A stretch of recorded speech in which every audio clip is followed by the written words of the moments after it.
of the one and only. We are beginning this session with another discussion that has to do with peace and war, and I would like to discuss it more from the negation of peace, the concept of warrior culture versus the culture of war. Traditionally, the belief is that there is a warrior culture concept that many societies now and in the past have been sort of dedicated, or perhaps more correctly, immersed into the concept of war through the language, the vocabulary, the heroism, valor, power, and all the idealized ways in which war is promoted. And therefore, the heroes of many cultures have been warriors. And so war becomes the main theme and the main concept and the main persuasion of a society. And obviously the warriors do become the heroes, and not too many sheroes there, but the heroes then kind of define the idea and ideal of war, as war is idealized, promoted, and pursued. And the rest of the society is dragged into this willy-nilly. And so therefore, when we are talking about the heroes of a warrior culture in the traditional society, it might have been chiefs of tribes, heads of ethnic communities, and so on. In modern times, we may have changed the format, the looks, and the appearance, that it may not appear as a traditional society. But even within our modernity, we have incorporated the basic tenets of warrior cultures. Our chiefs are still commanders-in-chief. They are still our heroes. They are the ones who define our goals that may no longer be tribal goals, but we recoin and reterm and rename them as national goals, national objectives, national interests. And it's in the interest and for the purpose of these national interests that, once again, just like in traditional societies, people are dragged into wars. And so the warrior culture mentality is ever present in our present circumstance. It hasn't left us. It has simply changed its looks, the wrappings, the cover, which are means of deceiving a society into such a thinking. And the end result is that the traditional warrior culture has become a culture of war. We know that from the earlier periods, the term war was much more acceptable. We had presidents of war, we had secretaries of war, ministers of war, ministries of war, and so on. I think in the U.S.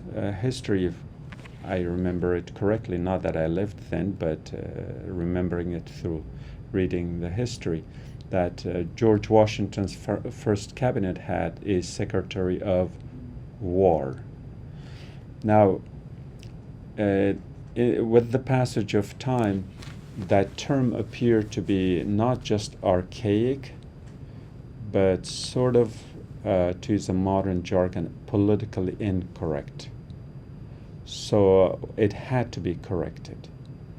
And eventually it became, the Secretary of War became the Secretary of Defense. Not that its objectives changed, but to make it sound good, because the Secretary of War would have sounded, or at least it would have sounded paradoxical with our claim to democracy. So in many ways, the changes that occur in our modern society is a change of political correctness. It's a change of the evolution of the terminologies, whereas our behavior has not changed at all. We are still every bit a warrior culture, or a culture of war. We kill more. We kill more effectively. We destroy more. All the technologies that our science and our scientific community discover and develop and manufacture is first employed in a war effort. Because for one, there's not much accountability in that. Any accountability becomes subservient to the lofty ideals of our national goals. That is our religion. We can't question that. So the technology is employed, and since a lot of our technology, unfortunately, is also destructive by nature, our planes, our bombs, our bombers, our tanks, our guns. So the weapon manufacturers then play hand in glove with this effort. So the concept that I introduced, that we have only evolved technologically, but our mindset has remained in the warrior culture of the past. And perhaps it's because of that that we are much more dangerous now in the 21st century than our ancestors ever were. And the reason being this employment or application of the technology, that we have become much more ruthless. Those who inflict the pain and the suffering on others have distanced themselves by necessity as well as by the means of the technology, that they are not going to the battlefield to see bloodshed on the field, to see heads chopped off, to see the carnage that they cause. And so since they are distanced and they can simply push a button and end the lives of 20, 30, 40 or more people, therefore they become callous, they become indifferent, their senses and their sensibility, sense both in the logical sense as to whether they understand it or not, that departs, because the person is simply taking orders, and it's these orders that are implemented in the name of national defense, for example, in the name of destroying the enemies of democracy. And of course, the assumption is that we claim democracy to be ours. And if it's ours, it can't be theirs. And if they are resisting it, then they are the enemies of democracy in addition to being the enemies of America and, by extension, the enemies of humanity, and therefore their extermination, and I'm using the word deliberately, their extermination becomes the goal. And so, have we evolved? Back to the question. Have we evolved? I don't think so. If there's any evolution, it has to be a spiritual evolution. I'm not talking about ghosts and goblins.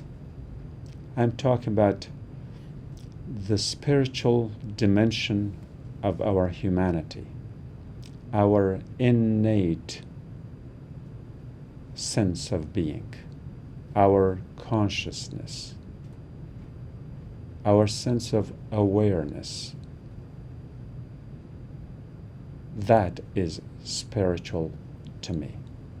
It has nothing to do with any method of worship of any god in any form, in any temple. Here, the temple is the temple of your heart. And if you have opened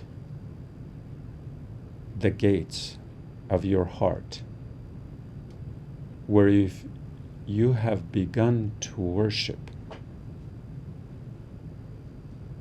the ideal, divine source of power, then you have consciousness. If you have that consciousness, you would understand that it's possible only because you are alive. You are alive because you have life. And by life, I don't mean lifestyle. By life, I mean the spirit running through you. And if you appreciate that, if you appreciate you being alive, you ought to appreciate life in general, life in other body forms, life in animals, life in plants in plants and vegetations, life in general. Then, with that awareness, you would never attempt to take that life from any living being. With that mindset, the concept of enemy does not exist. Enemy is that which is opposing me, and the me you are defending is your ego. You have been insulted, perhaps, by a truth that you couldn't handle, that you couldn't face. So long as you're centered in your ego, so long as the me counts, any that opposes the me will be your enemy. I'm playing with words, of course, but in many other languages, just as in English, the word for the enemy contains the me, which then represents the ego. Dushman in Daryan Farsi, for example, is dusheman, and man is the ego part of it. I will spare you the details of going through the etymology of other languages, but it's all in there. So why do we create the enemy? We create the enemy because we have not been able to see ourselves through a lens other than our egoistic entrapment. And if we could,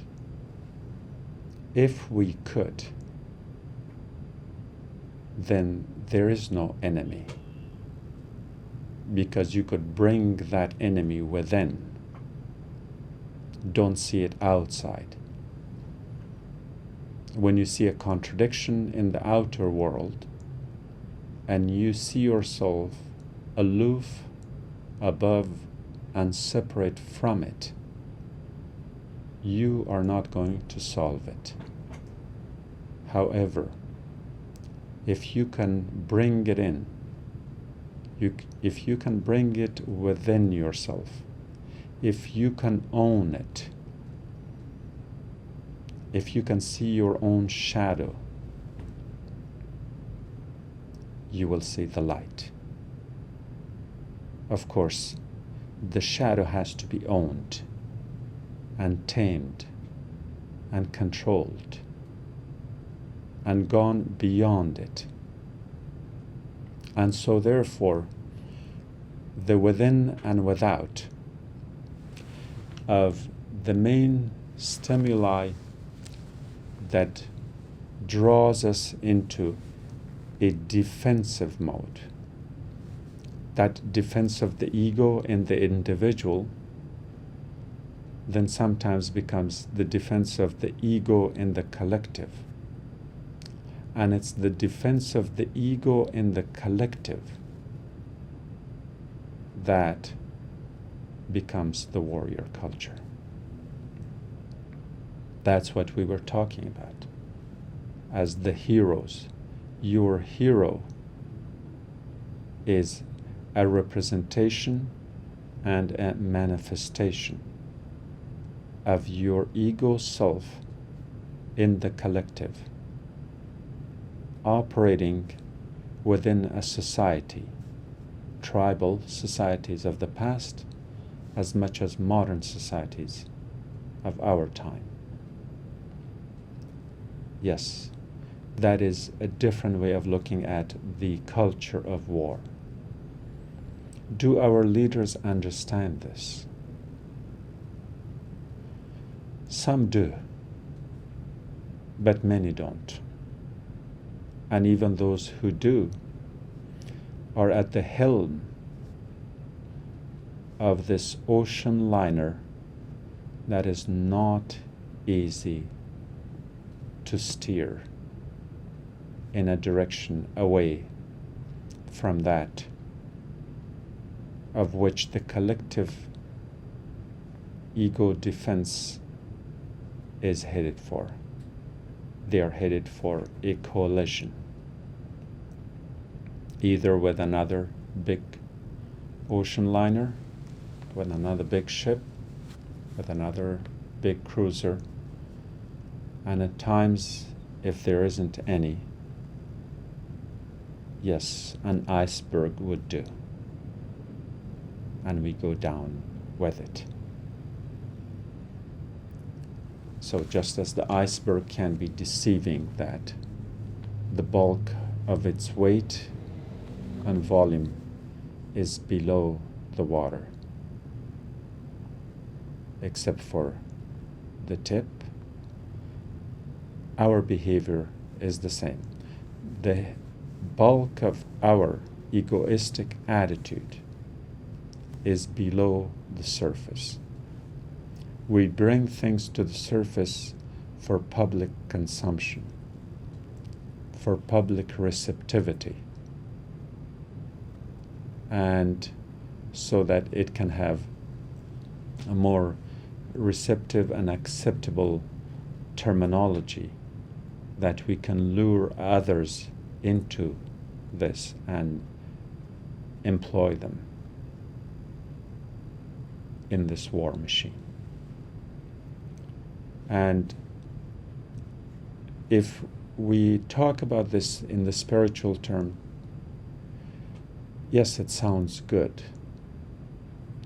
but I don't know if that's effective, if that discourse is effective when we are trying to convince those who have the power and who are busy engaging us in more and more wars around the world that results not only in the killings of tens of thousands, but in the displacement of millions and millions of people, to such a point that in spite of everything we have achieved, the prowess of our technology and the claim to civility and the bragging of modernity, the problem becomes worse and worse, since today we have more displaced people than at any time in the human history. There are 65 million, think of that number, 65 million external refugees. That is larger than almost any European country's population. But let's not forget that there are a million more in most of these war-torn countries that are domestically displaced and do not qualify as refugees, and therefore they are not identified as such. If they can be identified, that 65 million figure will definitely exceed 100 million or so. So why is it happening? Why are we so indifferent? Because, as I said, the mindset is that of a warrior culture. We like our culture because we think it's a sense of our social, anthropological achievement of civility through the course of history that distinguishes us from those who are not, quote-unquote, cultured enough. Not by any measure of our humanity, not by any measure of our sense of sympathy, not by any measure of appreciating life in any form, but by prioritizing the value of life and claiming it first for ourselves, and then to those close to us culturally, ethnically, and in every other way. And in this manner, we do create the other. And the other is none other but the enemy that we discussed earlier. So we are busy creating othernesses from amongst the common human family. And once we create them, we have to deal with them. And our dealing with the other is through the most violent form of interaction, war.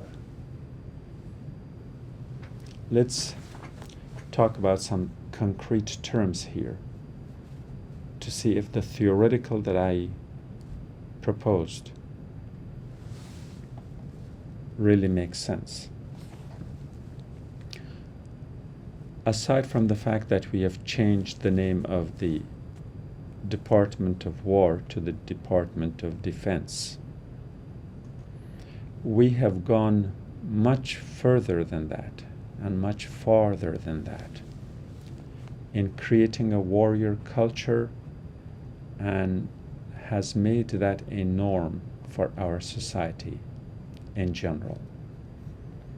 And that is through militarization. And the militarization concept is that because the military needs to use the technology, the weapon manufacturers provide that. And so therefore the weapon manufacturers and the militarists are hand and glove involved in this. That which is produced, and I'm talking about weapons, bombs and bombers and planes and tanks, that which is produced had to be used, and if it's not used, there's going to be more unemployment. So then you have to create the need for the use of the weapons. And since weapons are not consumed for the betterment of life, for the improvement of life, they are meant to, by design, to destroy. So we create the need for the weapons by creating conflicts. And it's in the conflicts that wars are launched, regardless of how they are justified. Once that need is created, and those weapons are used, more weapons are needed. And so they have to be manufactured. And this is the definition of the military industrial complex that Eisenhower talked about. We are stuck with that too. So, the more weapons are used, the better it is for the business. So, on the one hand, obviously we use it for the military, our military. They deserve to have the best. On the other hand, we extend that, because if we have all the weapons, and most of the other countries, especially in the third world country where it's easy to start a conflict, if they don't have weapons, then we can take over some poor country, and that will be the end of a war. And the end of a war is not good for the weapon manufacturers. So we have to militarize the enemy too. So we give them weapons too. We give weapons to dictators. We export and sell weapons to many nations. And when necessary, we give weapons to their opposition too. We are in the market for selling weapons to anyone who can afford it, and to many who cannot afford it. And this way, what's good for General Motors is good for America. General Dynamics and the many other generals as corporations, and coincidentally the generals who wear the stars on their shoulders. Generals and generals. So the world conflicts are created primarily for this purpose. You might say I'm simplifying this. I'm not simplifying them to take the underlying issues that result in the conflict, but I'm simplifying the concepts so that we can understand them better. So this simplification is not oversimplification, so to say. Rather, the increasing of its comprehensibility I apologize for being a little too wordy, but the idea is to be specific in it. Yes, I'm trying to get the point across. So I'm simple there. But I'm not simplifying the concept because someone would claim, well, these issues are too complicated. They are not, because the bottom line is that at one level or another, it has to do with guns and gun makers and soldiers and soldiering. Doesn't matter what label you put on them. National defense, national interest, foreign conflicts, wars, it's all violence geared toward taking life, because you can't take life voluntarily unless it's taken by force. And that's where the term force comes in. Air Force. We force others into submission because they dare to differ. Do we still have the right to claim to be democratic? Is it any sin for others to think different, to feel different, and to come up with different solutions for their different problems? Or must they comply with ours? We define what their problems are. We define what their solutions are.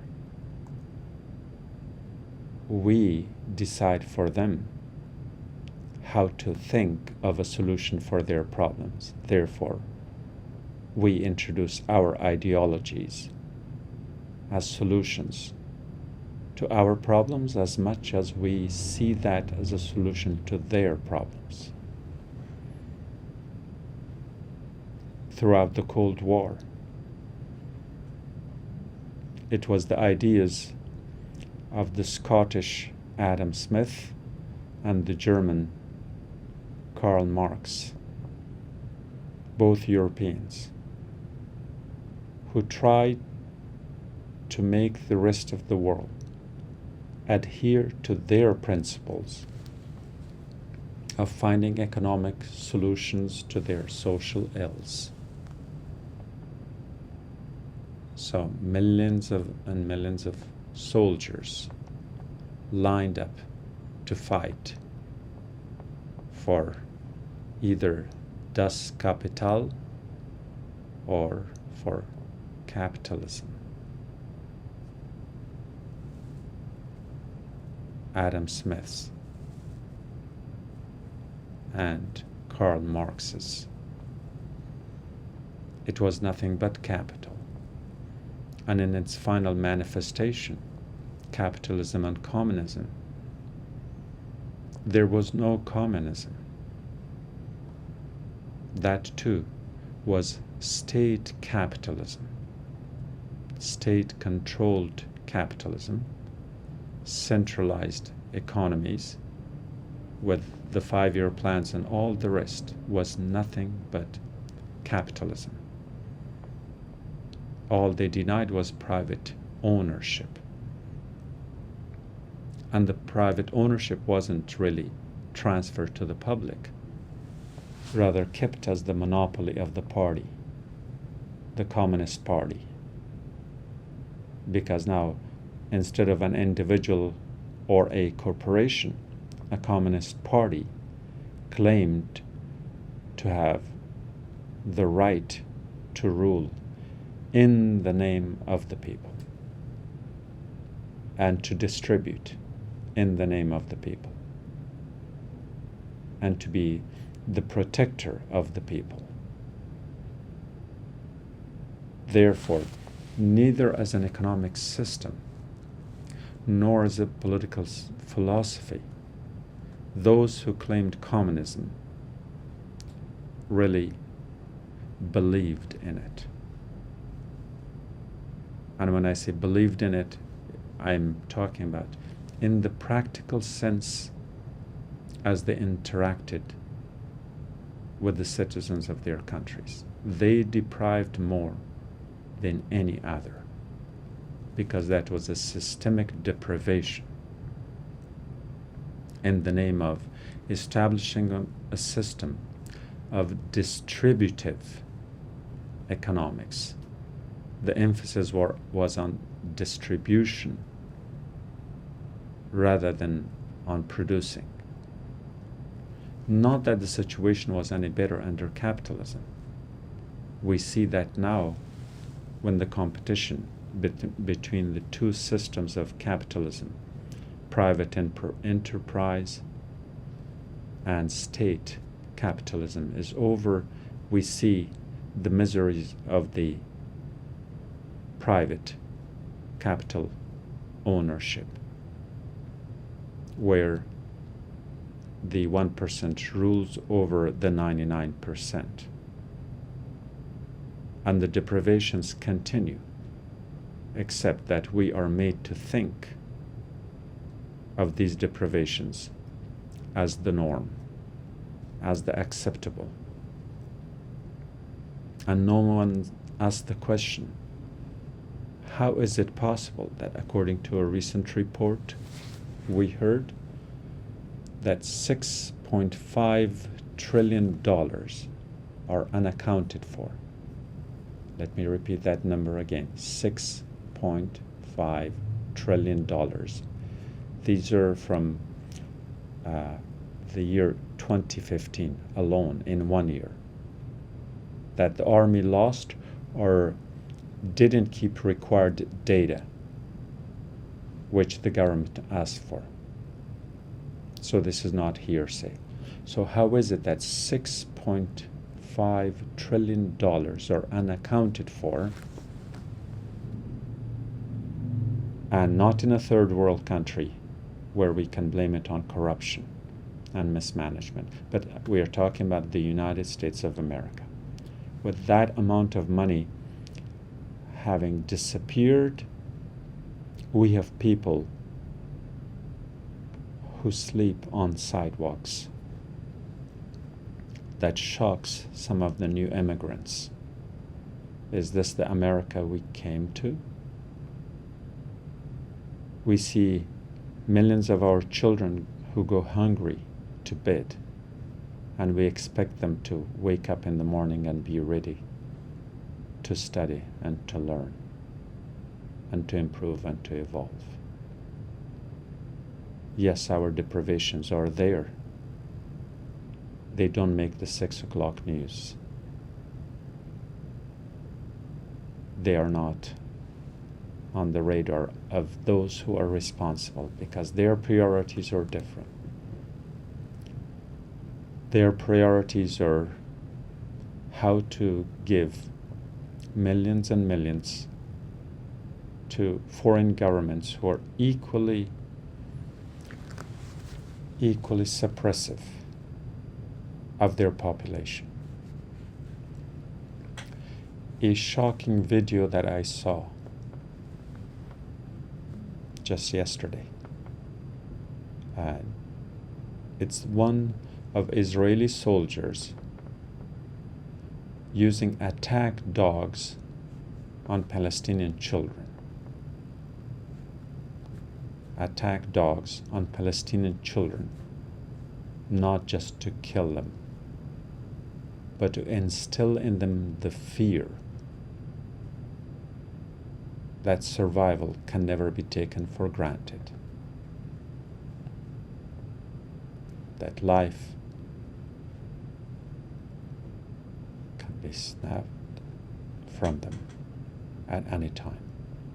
So they die many times over and over.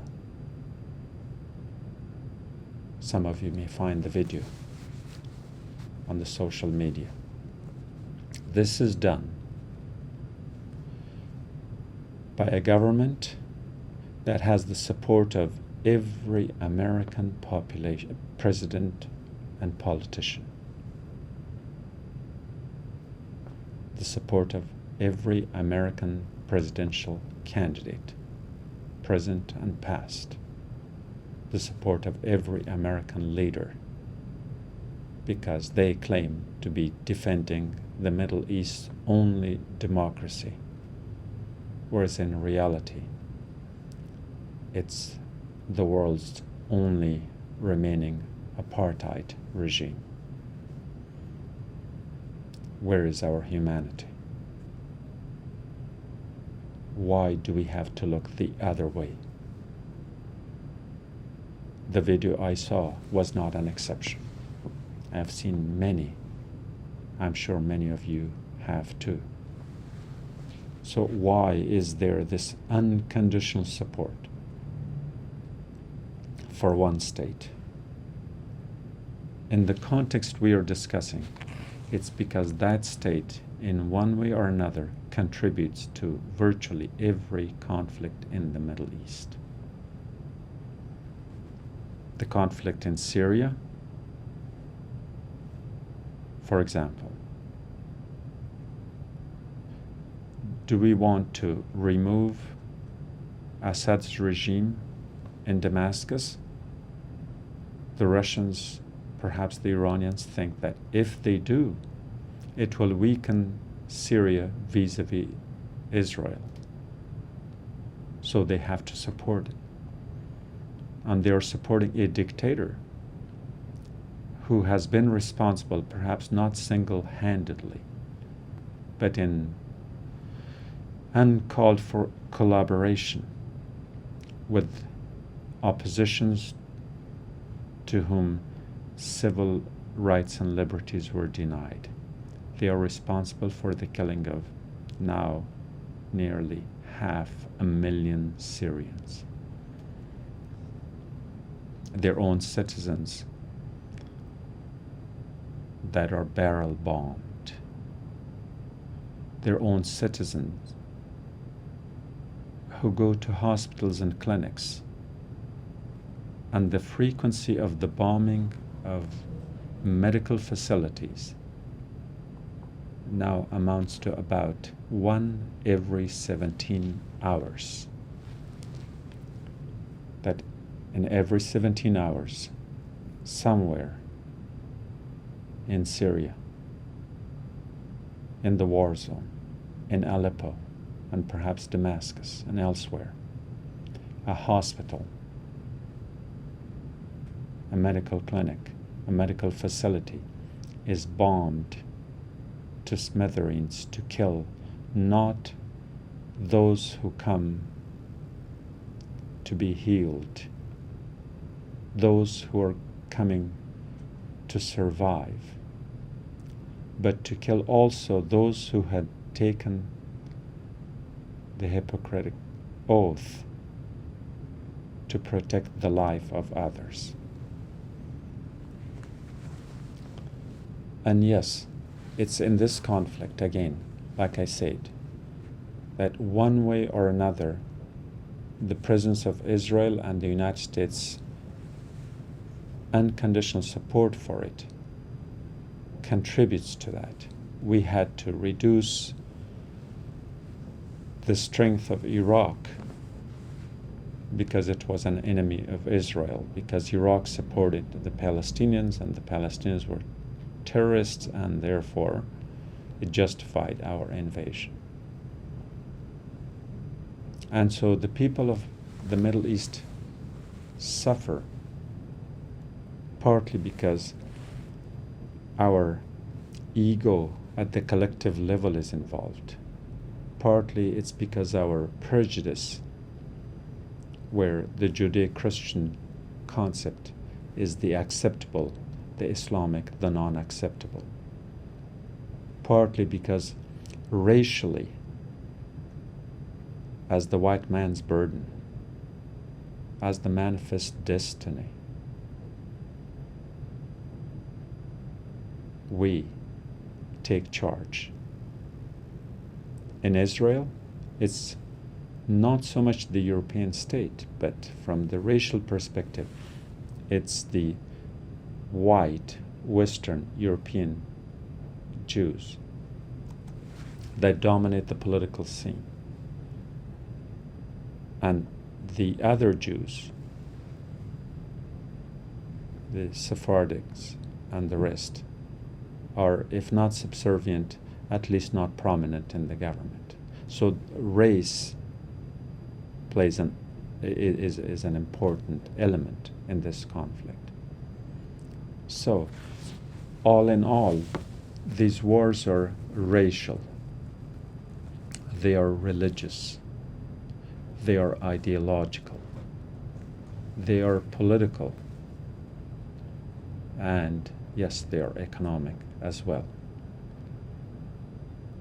And all the dimensions and the criteria and the typology I defined amounts to nothing but the self and the ego versus the other. And therefore, a warrior culture is in full swing without any evolutionary improvement to enable us to claim civility in the 21st century, as though we may have graduated to a higher level. Not so. The militarization continues. We have the militarization, we talked about the militarization of our own military as well as those of the other countries. We talked about the militarization of the conflict zones by selling weapons to rebels and opposition groups and ethnic minorities and religious minorities. And we have also militarized our police. And the incident that I once saw in Holland, in Amsterdam, a few years back with my wife, there was a problem in a bank where we went to exchange some money. They called the police. So we stepped out of the bank. We saw a small Volkswagen car that pulled in the distance over to the side. And that was supposed to be the police car because it had a blue light on top. 2 police officers came out of that.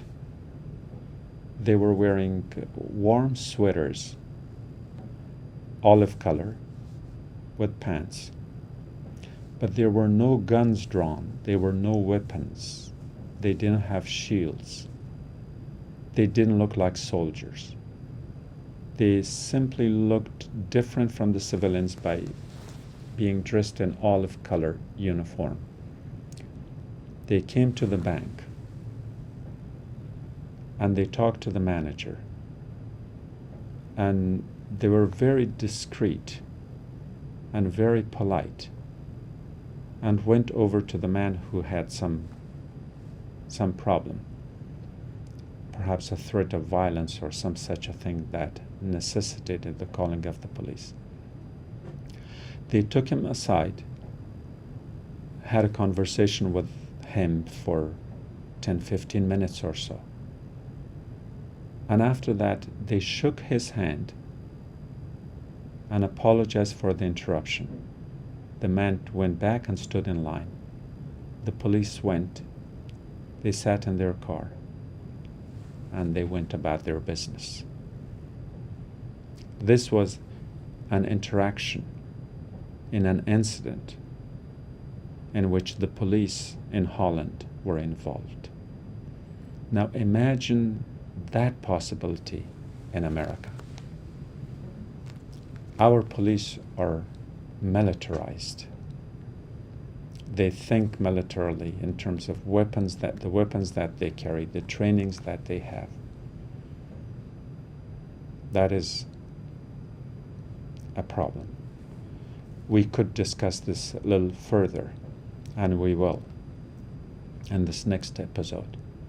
the militarization of the police, and perhaps also the gender equality war that has been dragged into, and we are now militarizing the women.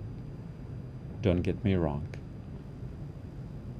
I am for gender equality in the sense of their legal standing before the law, or in terms of establishing a system of social harmony where people who are identified differently in terms of their gender can still be respected. And that would be part of our next discussion. So for this short episode, I bid you farewell. Have a nice day.